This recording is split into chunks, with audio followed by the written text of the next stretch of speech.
Okay, first of all, I'd like to ask, how are you enjoying yourself so far? Oh, I'm having a great time. This is it's a beautiful day. You know, I've always regarded the Haitian people as a beautiful people, and it's really a great parade. It's really fitting the celebration of Flag Day for Haiti. What do you think about all of this? Well, as New Jersey State Senator representing the district, I think it's wonderful.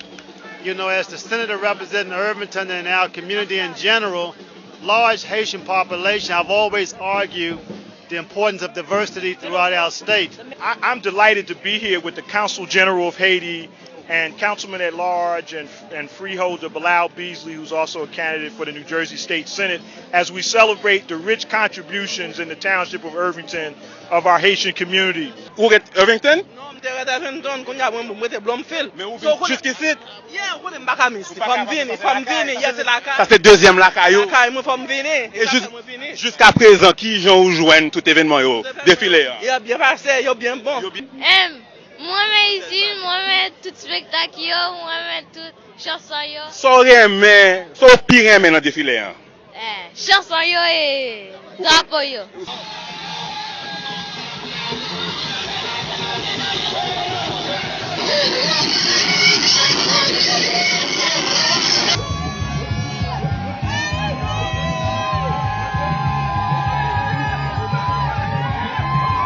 Ça va. Ça c'est Pascal Antoine de haitiexchange.com. C'est sur internet nous et me t'a demandé qui gens ou joindre tout événement ça aujourd'hui. Bon mon cher, moi ka assurer vous que c'est un événement qui unique dans toute diaspora haïtienne. Tout d'abord qui ça nous ouais. Nous ouais que moun nan Irvington yo une lecture intelligente de l'histoire de ce pays. Non seulement parce que yo présenté héros haïtiens yo, mais également parce que yo symboliquement fait de yo des gens ou te mettre pas un monde qui est intéressé à l'histoire ou à demander tout mais qui ça y est là même si on pas parler langue créole là.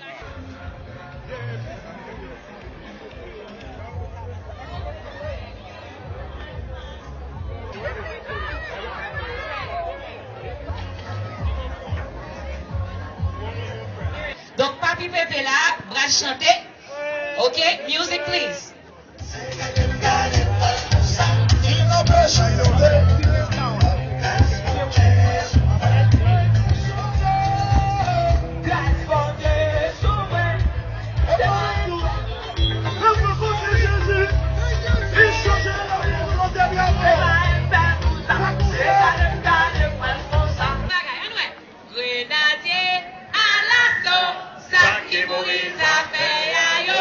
Grenadier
Haiti exchange.